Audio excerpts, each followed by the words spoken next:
probably have an aneurysm at some point, but if I get an aneurysm induced by a Birds win, that's the way to go out. Yeah. I wish I would have died after the Super Bowl. Number one, if I would have died screaming after the Super Bowl, I wouldn't have had to drink my own piss.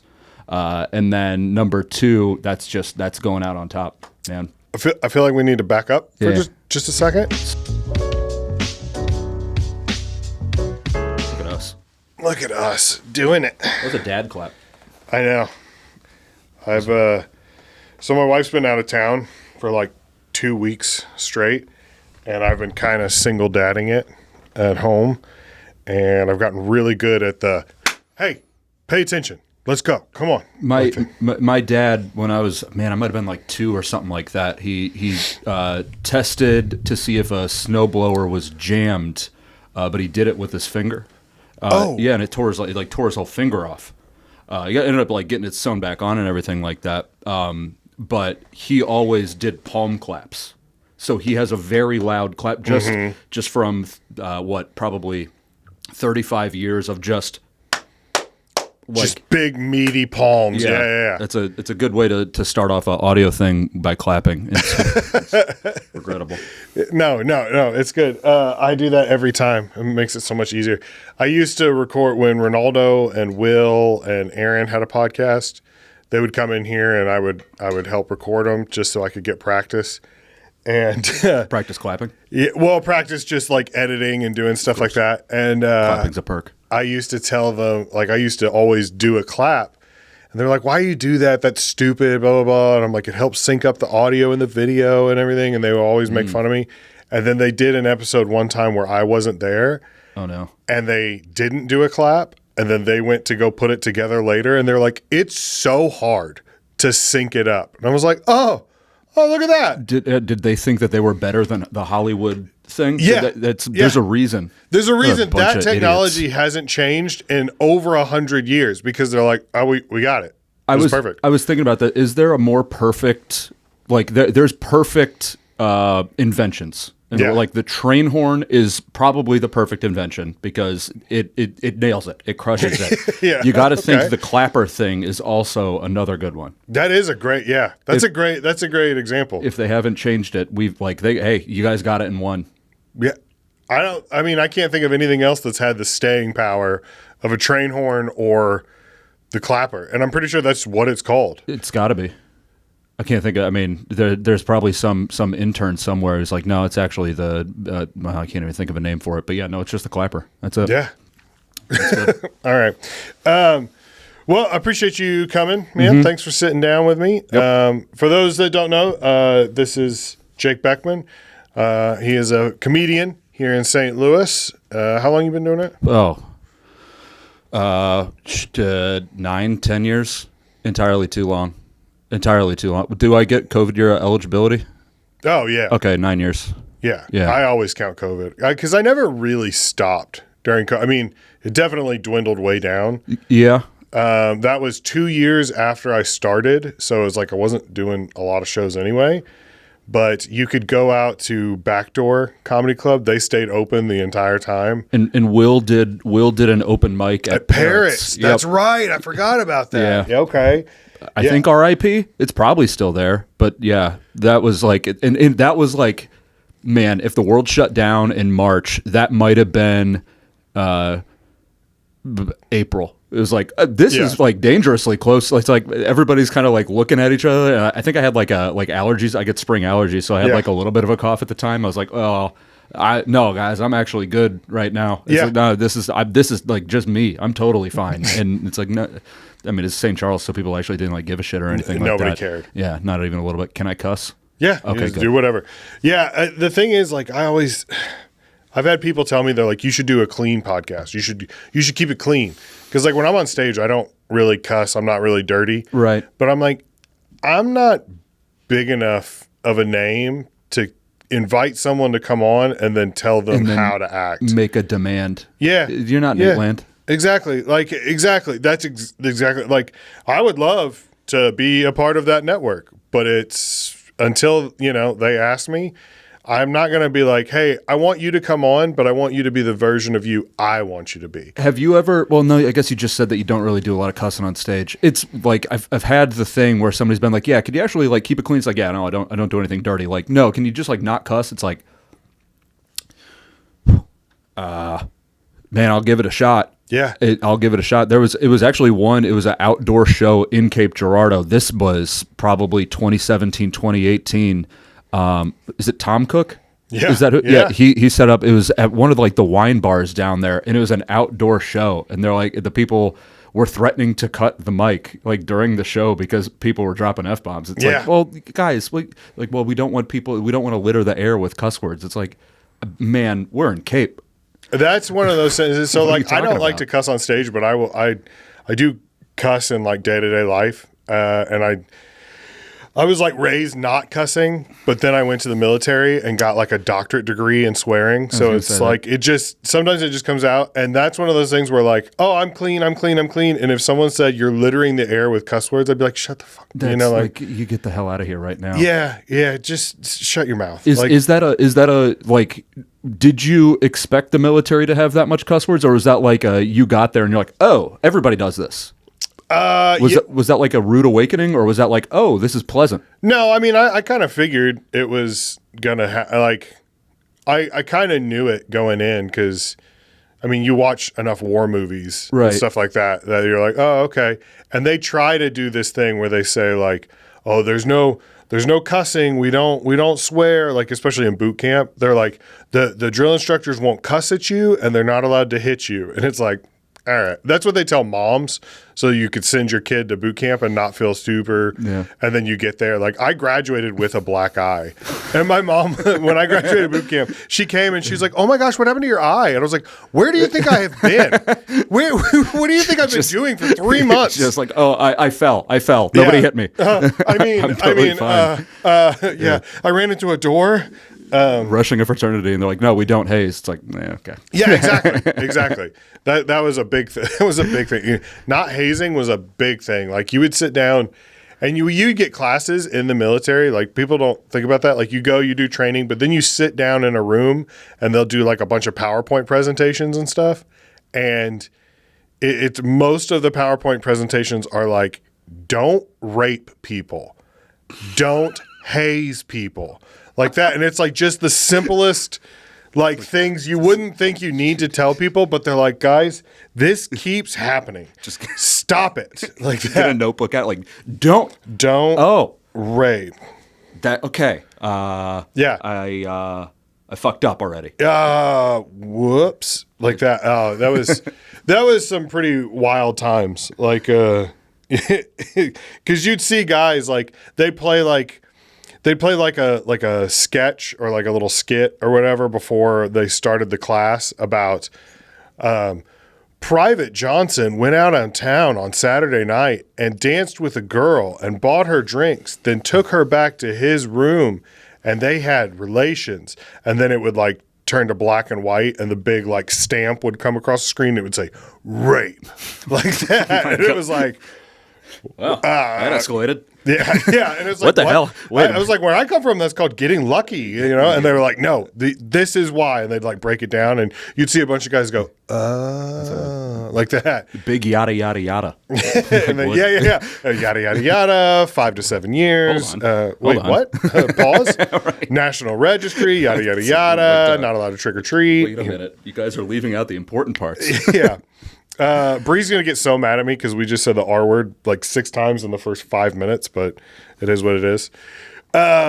So the whole idea for anybody who's just tuning in for the first time ever, the whole idea behind the podcast is anytime somebody says something is the best, it's just their opinion. There's no right or wrong answer. There's no way to prove it, yes or no. Maybe we sit down, maybe we agree on something, maybe we don't. It's usually fun to have a little bit of a disagreement. I know you, I think, fairly well. So I came up with a couple questions that I think would be kind of fun to debate on, I'm very go back and opinionated. forth. Yes, which is why I wanted you to come do this, because I know you have some strong opinions. About very specific things. Yes. So start off. The first one I always ask people, a good starter question is best flavor of Gatorade. Strawberry lemonade. Oh, There was I don't know if they do it anymore. It was like Gatorade. It was like Gatorade X, I think is what it was. Oh. And it was strawberry Gatorade or strawberry lemonade was the best one. But I think I only ever had it like twice. Mm-hmm. I think I have to go with that. I hate it when companies do that where they release something and you fall in love with it and then it's just gone. And it's like, why you, like, I understand that's how it works. You know, they're like, oh, well, we didn't have enough sales to justify it. It's like, no, give it time. You're tugging me. Yeah. Don't tug me. Yeah. Yeah. There's an entire presentation they do in the military to tell you to not tug somebody when they don't want to be tugged. Exactly. This is the lap dance of Gatorade flavors. You know, it's like it just ruined the rest of the evening for me. And then they're still going to keep out white cherry. Like, no, yeah. Don't give us what we want. So I can say two things from about that answer. A, that's the first time anyone's ever said that. So that is a unique take, and I do believe that it is a top contender. The second thing is everyone in the comments will tell you you're a cop, unfortunately. Oh. Yeah. Anytime you ask someone their favorite Gatorade flavor and they say the actual name, it means that they're a cop. I didn't know this until I started asking this question, and people have, like, I put out a clip about it one time, and somebody said Glacier Freeze, and the comments were like, Fed, 5-0, narc, cop. Apparently, you're just supposed to say the color. What color is strawberry lemonade then? I don't know. Hey, chat, chime in. Yeah. Tell me, call me a. There is no. There's whatever you.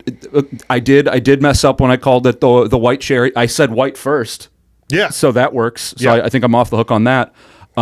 Without looking it up, tell me what the color of strawberry lemonade is. Yeah. What are you gonna say? Pink? I don't mean, even that remember. would be my guess, but pea. But it's not. Pea. I mean, I'm thinking. Well, my pea's constantly a bad color, but that's a different issue. But I feel like that's strawberry lemonade could have that hungover hue. I don't remember. I mean, it's been 15 years since I've had it. Right. So, but I don't disagree with that because I do think that would be an absolute banger of a flavor. I always go blue. It's hard to go wrong with just about any. That's the panic order for Gatorades. Yes, that's the panic order. If you're seeing Gatorade, you go blue. Hell, that's the one that they have at gas stations. Yeah, because it is like that. Probably if you're drafting Gatorade flavors, probably 1-1. Well, that's always the scenario I play out in my head. Is like I'm sitting in the car, somebody's like, "Hey, I'm running into QT. You want anything? You want a Gatorade?" Be like, blue. And that's always just throw out blue. Right. Now, if I am hungover, which very rarely happens anymore, but if I am hungover, flex, and I can be picky, I will say blue Powerade. I don't know why, but after a night of drinking, blue Powerade is just so much better than blue Gatorade. And I can't explain it. I don't have the science. I'm not a doctor, but for whatever reason, it just is. Maybe it's just a comfort item. I don't know. It's got to be because that's crazy. Yeah, a lot of people have said it's crazy. A lot of people. Nobody's doing Powerade over Gatorade. I know. What? I guess why? How? I would assume it's probably what happened? More sugar. So it's like maybe the more. I don't know. Something about that maybe helps, but. That's not a good thing to hear. No. I guess it's good that wall has a glass so people can see what's the bloodbath that happens in here when you do end up killing me. That's weird. Yeah. Blue pout. Hey, at least I didn't say all sport. Do you remember that? I do remember all sport. Oh my God. When was that? Oh my God. Early 2000, late 90s, early 2000s. Okay. All sport or a canned Gatorade? Which one are you going for? Canned Gatorade. Okay. Yeah. That's so gross. I'm trying to think of what other I feel like those are the are there any other sports drinks that were didn't, I guess, is Prime a thing? I don't know. But old though, I guess I'm thinking. Now we're both married men, but I will say that if I was ever on a date and a girl was like, ooh, get me a Prime, I would instantly be like, how old are you? Yeah, like I'm gonna go actually. I think I'm gonna take off. If you ask me to get anything that Logan Paul has been involved with, I'm just gonna be like, man, okay, well, it was nice to meet you. But also, you're already a dad, so it's like you can't really take care of another kid or something like that. It's like you don't really want to deal with that. Yeah, I guess that's fair. I've just never picked one up. I've never looked. It's next to the sports drinks, like at the grocery store. Is the only reason that I think that it might be one. But I think it might also be an energy drink. I don't know. I've never looked at it long enough to figure out. I'm trying to think of like what other sports drinks there were. I'm sure I'm dumb and I'm missing something. But like growing like soccer practice, it was always Mondos and the Kool-Aids with the plastic things. But those weren't sports drinks. No, that was just no. It was sugar water. Yeah, cheap sugar water. Yeah. Yeah. I forgot all about Mondo. I loved those. I love them. Did you ever do the thing where you like pull the tab off and stick it to your obviously? And it looked like a spaceship kind of. Yeah. Or no, Mondos were the octagon or not whatever. That's right. Mondo was the octagon. And then they were like they look like a fat guitar pick kind of. And then the Kool-Aid was the Kool-Aid. It had like the lobster look to it. It looked like a lobster. It was a spaceship. Then I would stop thinking about it. Yeah, good times. Yeah. Good times. That was a great bit. Stick it to your tongue and like you'd hide it in your mouth and then wait till you're in class and like that to one of your friends. This guy's got all the jokes. He's got lobster tongue. I can't focus on the Eli Whitney and the cotton gin. This guy's got lobster tongue. Oh my God. What? Are you seeing this? Is groundbreaking. This guy's the best. He's got. Have you seen Kevin over here? Look at his tongue. Okay, here we go. Let's get into it. Best place to sit at a football game. And I even put the Eagles Stadium right there. I've sat in a lot of places in that stadium. And one thing so I like to think that I'm a little bit of an expert in this. So with the UFL, the tickets are very cheap. So I say very cheap. They're relative to what tickets are to an NFL game for a good team. So what we did with sitting at the Battlehawks games is that we would sit in a bunch of different parts of the stadium. The best place to sit, and this is where we got our season tickets at for this last season, was right smack dab in front of the broadcast booth. Okay. And that's 100% the best. Now, the problem with that is that you don't necessarily get the fan. You don't get the whole experience because that's not where people are being rowdy. Yeah. If you want rowdy, you go to the lower bowl.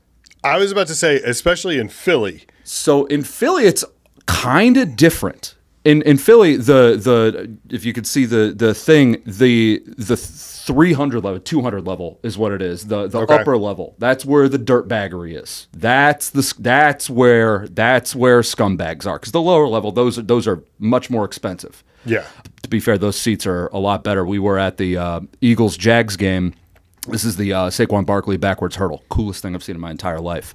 We were in the 100 level, sitting probably at the 45-yard line, and that was probably the best experience that I've ever had. The game and that play definitely played a part of it.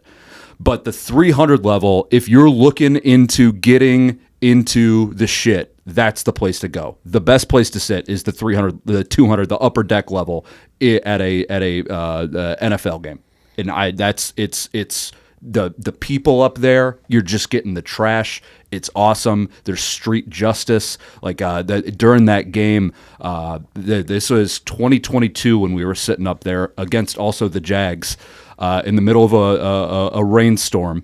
The Jags wide receiver Jamal Agnew got like 5 catches in the first half or something like that.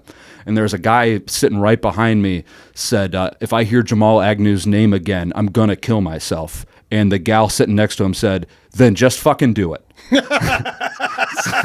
This is awesome. This is what you sign up for, man. That was beautiful. Oh, I love that. There's something to be said about, I get annoyed, especially with comedy. You hear that a lot.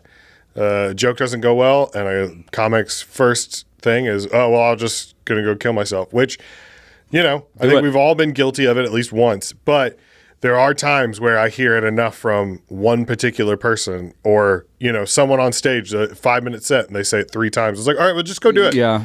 Call your bluff. Yeah. Piss or get off the pot. You know fucking what I mean? won't.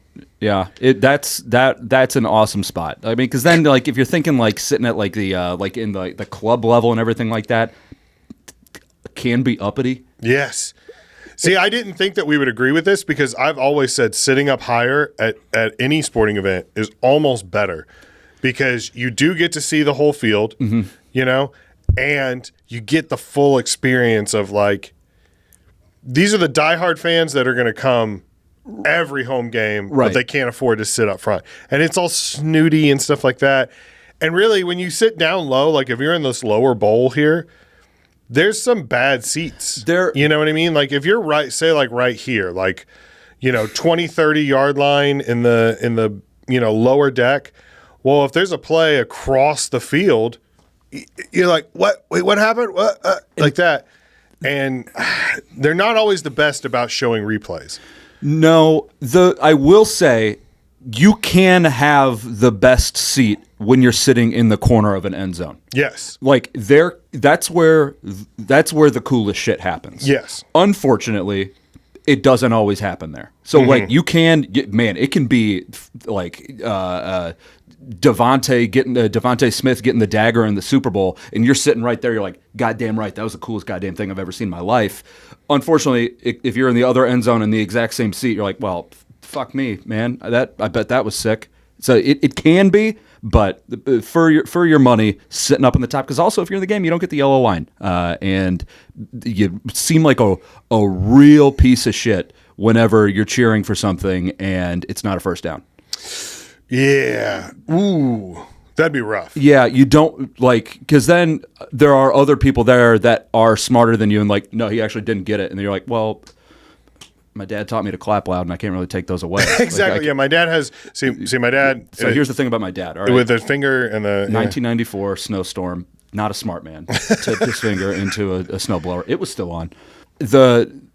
You're further away, but you get everything. Yeah. And you're surrounded by people. Unless you are a person like with kids and stuff like that, you probably want to not be in that. But I not a kid guy.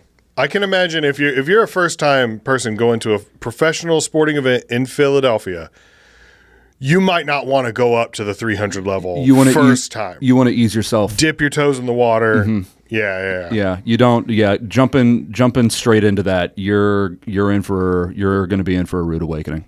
It's so funny. Awesome. It is so funny to me that like if you're down to be rowdy and have a good time, that would seem like the city to do it. But also the fact that Philly gets such a reputation for kind of being wild, kind of being a little stealing aggressive balls and stuff like that. Yeah, stealing baseballs. But it's the city of brotherly love, and it's like, well, we've kind of strayed from that a bit. So that's one thing that I do. So I write and I cover write about and cover the NFL and the Eagles specifically. And one thing that I do every year is when I go on Twitter and I see a fight at a stadium, I bookmark it and I put it in a folder in my bookmarks of stadium fights, and never one at the link. Never one with an Eagles fan. Oh, really? No, it's big time Texas. Big Texas and L.A. L.A. likes a fight. There was just a video, and I did it when I was walking in here. I was looking, and J.J. Watt just retweeted something. There was this lady in a J.J. Watt jersey walking up the stands was that game in Houston or was it in L.A.? Whatever it was, her face is just all covered in blood, and it's like. And JJ said, "This is good cosplay of me," or something like that. And it's like, okay, this is not an Eagles fan, but so they do get Birds fans get a bad rap, undeserved. Threw snowballs with batteries in them at Santa Claus. I was about to say everybody goes back to the batteries in Santa thing. Yeah, and listen, we've made mistakes. Yeah, we've made mistakes. That was 1960s. There were other things going on then. Yeah, like if at least it was a white guy getting batteries thrown at him. True. Yep. In Boston, it might not have been the case. Boston, significantly more racist. Yeah. Yeah. So at least it wasn't that. At least it's Santa Claus. Fuck this guy. I get it. Sure. It's Yeah. a mob mentality. Fuck him. Okay. So yeah, I'll be honest. As a kid, I might have put a rock or two in a snowball before. You know, hasn't? There's always that one kid in the neighborhood where you're like, I'm gonna get him. yeah, A piece of dog shit. get him back. Oh yeah, yeah. piece of dog shit in See. So maybe I understand. Maybe I judged Phillies too harsh. Philadelphia, if you're listening, and we know that you are. Go Birds. Yeah, go Birds. And I apologize. Maybe I'll take a trip to the 300 level and It's sit with the people. it's man, it's a hell of a time. It's so much fun. And then yeah, like I said, we sat down in the lower bowl before and like trying to bring the rowdiness from the upper level to the lower level. There were people like turning around being like, "Why are you yelling so much?" It's like, no. You're bad at this. You're a bad fan. That you're a bad fan. That's like whenever like the soccer stadium opened up here, and then people. I remember there was like a significant amount of people that were like, "Can we sit down at some point to the game?" It's like they're not going to do that. Don't tell people. Don't. If you're at a live sporting event, you do not get to tell other people how to cheer. Like you're a dick. Don't do that. I don't care. I don't care. The fucking move. Piece of what a piece of shit. Yeah, go home. Watch the game from home. You can sit down there. Yeah, it's totally fine. It's like, could we not bang the drums the entire time? They're probably gonna fucking bang the drums the entire time. Yeah, man. I mean that's why they're there. Yeah, learn to behave. Again, mob mentality, not normally a good thing. Gonna hit Santa Claus with some things that you shouldn't, but also buy into it. Don't be a dick. Yeah. Okay. All right. Well, I like that. All right. I forgot. I should have done this in the beginning, but do you want to plug anything real quick? Social media, you column, anything like that? Jake L. Beckman on Twitter and Instagram, and then if you go to Fansided and go down to the NFL stuff, my stuff's all over there. I write something probably about 1,000 to 2,000 words every day. So, and I like to have fun with it. Yeah. It's not, because that's the thing, like with a lot of sports writing, it's just like dry, humdrum bullshit. And I'm not a journalist. I'm not a journalist. I don't try to be. I'm incredibly biased. Go Birds. And I'll like just what happened on last Thursday night when Jalen Carter got kicked out of the game for spitting on Dak. And then 3 hours later, they show a video of Dak spitting at Jalen Carter first. It's like, well, no, fuck Dak. Like no, this guy's a piece of shit. This guy, I very much lean into being a scumbag when I write. So well, for those of you that don't know, like to describe the level of fandom that you have for the Birds, last year when the Bills got eliminated from the playoffs, I sent Sean O'Brien a text message like, "Hey, buddy, sorry about your team," because I was like, "Oh man, that sucks. I'm kind of worried about him. He's going to take this hard because he's a diehard Bills fan, right?" So I was like, "Oh." I was kind of like, you kind of worry about your friends, like they're going to take it hard. That's tough. When the Eagles won the Super Bowl, I was worried about you, because I was like, when they win, he's going to go ballistic, and you didn't disappoint. I will say the videos of I would open up my phone and it would be a video of you, red face, just. Fuck you! Wait it out! It's mostly just telling everybody to suck Saquon Barkley's dick. Yeah. For like 6 minutes, like screaming more passionately than I've ever heard anyone scream in my life about any topic or any subject. And so I get more worried about you when they win than when they lose. Yeah, I'll probably have an aneurysm at some point. But if I get an aneurysm induced by a Birds win, that's the way to go out. Yeah. I wish I would have died after the Super Bowl. Number one, I wouldn't. If I would have died screaming after the Super Bowl, I wouldn't have had to drink my own piss. And then number two, that's going out on top, man. I feel like we need to back up for just a second. So I do piss bets. I do piss bets. I've only lost one piss bet.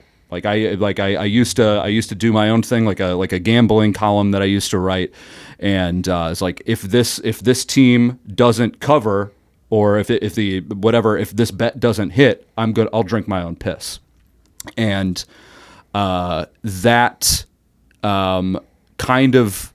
That only lost one time when the Vikings and the Ben Roethlisberger, what's it called? The Steelers hit an over on a Thursday night game in 2022. So I take piss bets. Like if I'm going to drink my piss, it's going to be worth it. That didn't work, but and going back to the kind of the catalyst for the piss thing, when the Eagles won the Super Bowl in 2017, I was at my buddy's house and I said, if the Eagles win the Super Bowl, I'll drink my own piss. And then they won, and I was like, I'm gonna drink my own piss. You're a man of your word. Of course I am. And people would be like, you don't have to. It's like, no, I have to. I said it. Then in 2022, I didn't say that. I didn't say that if the Eagles win, I'll drink my own piss. And then they lost to the Chiefs in the Super Bowl. So I get a rubber match with the piss in 2024, and before the game starts, I say, if the Eagles win this game, I'll drink my own piss. And it's piss. Yeah. It tastes like piss. I'm not a diabetic. It is piss.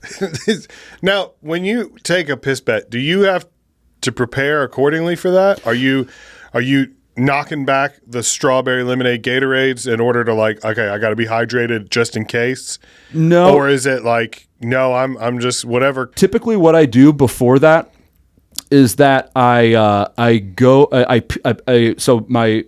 fill a measuring cup with water, pour it into a red Solo cup, draw a black line on the red Solo cup, so I know where the piss needs to go. It's a measuring cup at this point, and I piss up to that line, and then I set that outside because nobody said it had to be warm piss. I never said it had to be warm piss. It's just piss.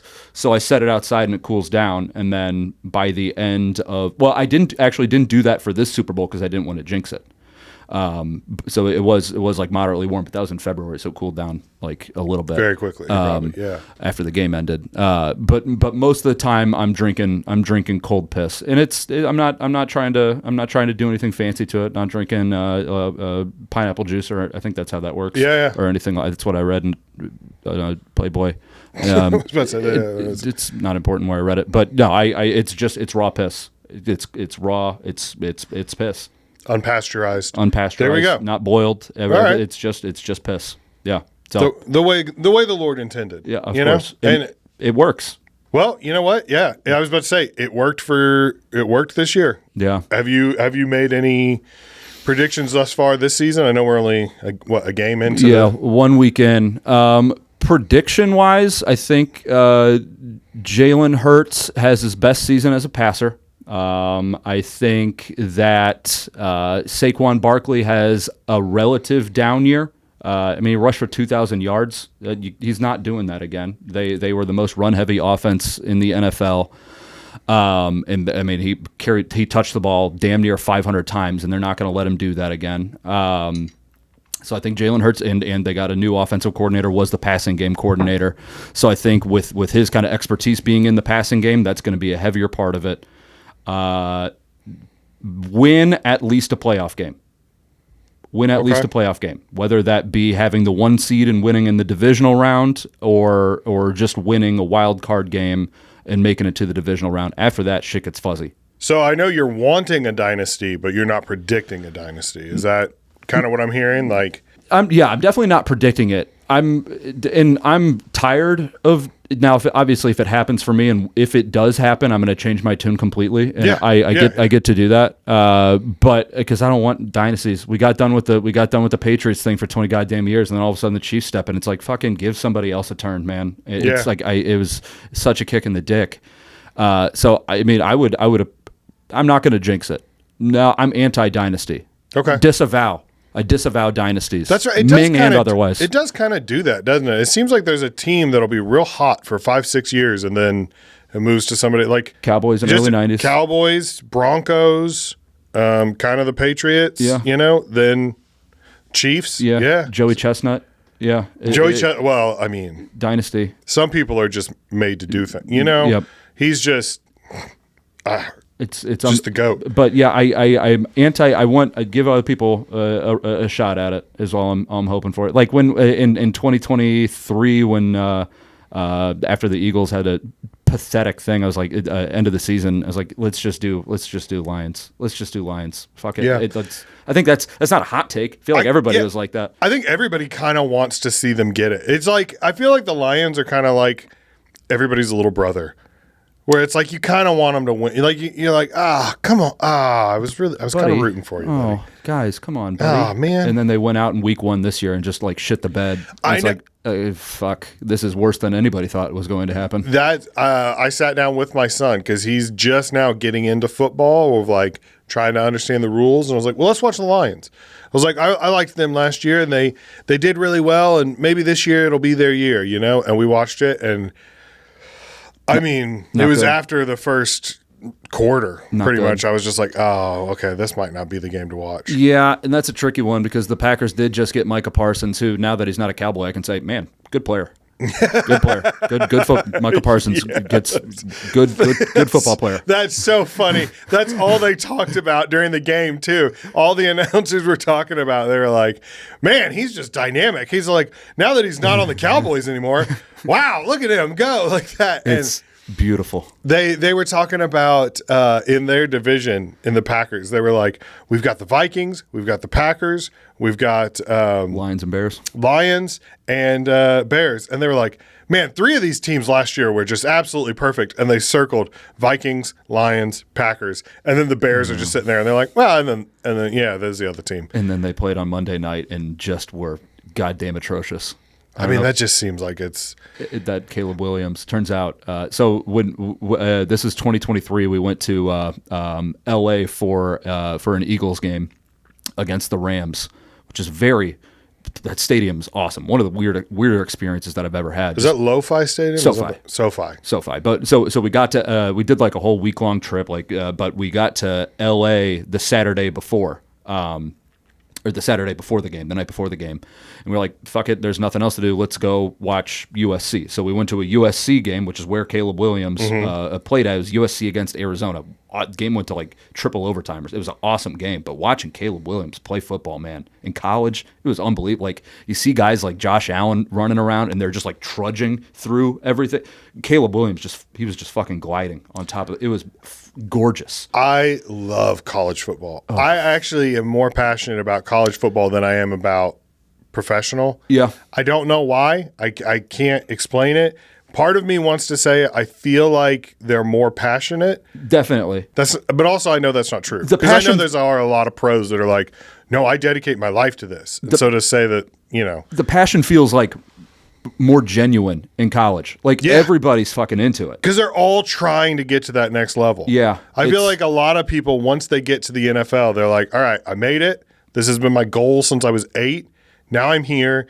I'm going to get, on average 5 seasons. Yeah, I think that, yeah. And then they're starting to think, okay, what else am I going to do with my life? And I feel like it kind of like they taper off a little bit. But college, everybody's still like... Yeah, they're playing for the love of the game rather than a paycheck. Yeah. And I went to college at SEMO, not like a big football school. So I don't necessarily like have college football like fandom the way a lot of people... I respect the hell out of it. I guess for me, my college teams would be...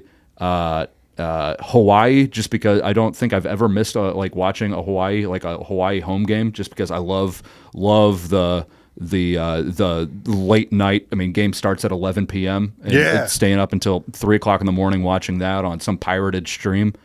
And then Navy, I guess, because that's like what my grandpa was in. I don't know. I think he liked it, and maybe that's just why I do. And then also whoever's playing at home on a Saturday night. Just because that's some dirty shit.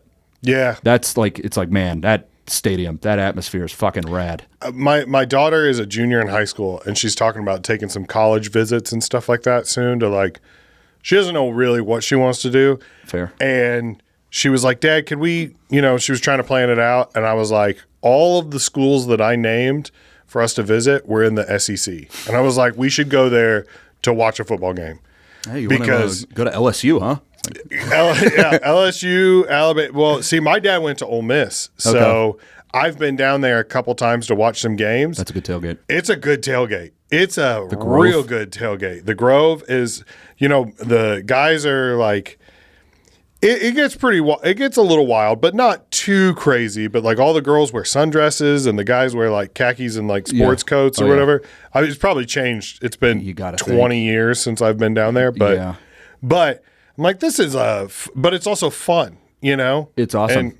That was the first college football game that I ever went to was in 2010, Ole Miss's season opener against Jacksonville State. which was an OVC team. Like this is their warm up game. They ended, like I'm in the student section, and they ended up losing that game. And I just didn't give a shit because I didn't get there. But just seeing a bunch of grown men in polos and khakis like breaking down, it's like, oh, this means more. It does. Like, oh my god, this guy's gonna kill himself. Like, I hope that he never meets. I know it because he didn't say it out loud. Right. Yeah, he did. He internalized it. That is internalized pain in that man's eyes. Yeah, the light went away from behind the irises.